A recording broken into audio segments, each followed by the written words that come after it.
Now, to help us understand the collapse of FTX and what consequences it might bring to the crypto sector, we have chief economist and global strategist at Euro-Pacific Capital and host of the Peter Schiff Show podcast, Peter Schiff. Peter Schiff, thank you so much for joining us. Oh, my pleasure. Thanks for inviting me. Peter, there's a lot of heat on crypto right now, mostly because of the FTX debacle.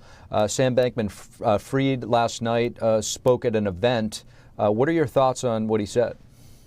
Well, I didn't hear what he said, but, I wish I would have taken a deeper look into Sam Bankman-Fried earlier, because I think I would have ferreted out the fraud pretty quickly, just like I did with Celsius. I just had one debate with Mashinsky, and I immediately knew he was running a Ponzi, and I called him out during the debate.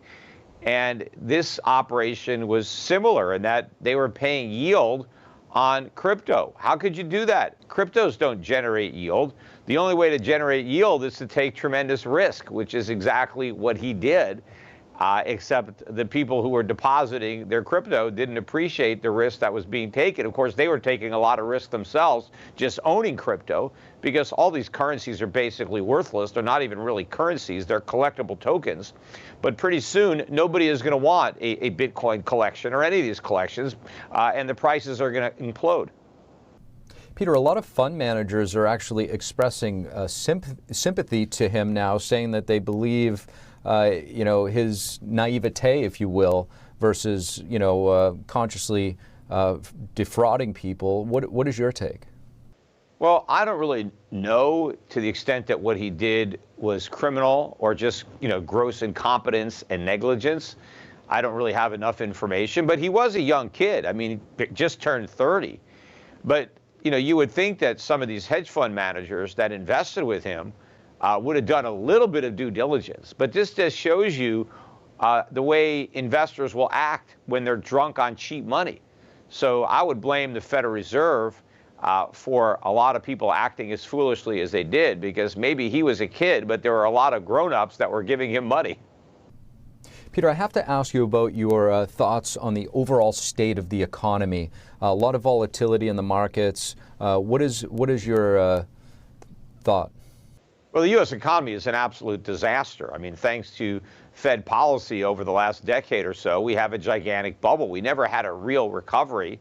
We just had a financial bubble, and we dug ourselves into a much deeper hole than the one the Fed put us in 2008, following the financial crisis that they also created with the same type of monetary policy that is creating the crisis that we're heading for, which is going to be far worse than what we experienced in 2008. I mean, not only is inflation going to get much worse than it already is, but we're going to have a worse financial crisis than the one we had in 2008. So this is going to be the worst recession that the U.S. has ever experienced. It may even be worse than the Great Depression. It will certainly feel worse for most people, because in the Depression, at least people got the relief of falling prices.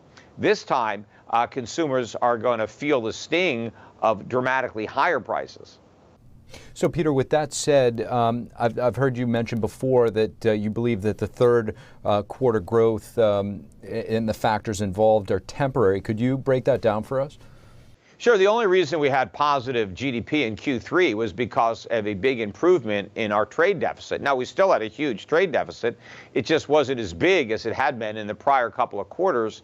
That was thanks to two factors. One, the strong dollar, which is now reversing. The dollar just had its worst month in 12 years, and it's falling again sharply today. So that's going to push the trade deficit up. In fact, the trade deficit in November that was released yesterday swelled by 10%. It was a huge jump. But the other factor that helped bring down the trade deficit was all the oil that Biden released from the Strategic Petroleum Reserve. Oil companies were able to buy that oil and then export it. And so that artificially boosted our exports, which improved GDP. But pretty soon we're going to run out of the oil in the strategic reserve. There won't be a reserve left. And so we won't be able to rely on that crutch. So I think Q4, I mean, the economic news that came out yesterday and today was horrific. So I think we're going to have a big negative number for Q4 GDP. And so we're going to end the year on a low note. And I think we're going to have another negative quarter in Q1 of 2023. And what are you seeing between the lines when you see that retail sales are up? Well, they're not really up. I mean, prices are up. So if you factor in inflation, retail sales are down. You know, in fact, look, construction spending numbers came out today and they're down, but construction costs have skyrocketed. So the fact that spending is down, even though the cost of building has soared, that tells you that construction projects have ground to a halt really in this country. People are just not building because nobody can afford to buy what gets built. Peter Schiff, really appreciate your perspective. Anytime.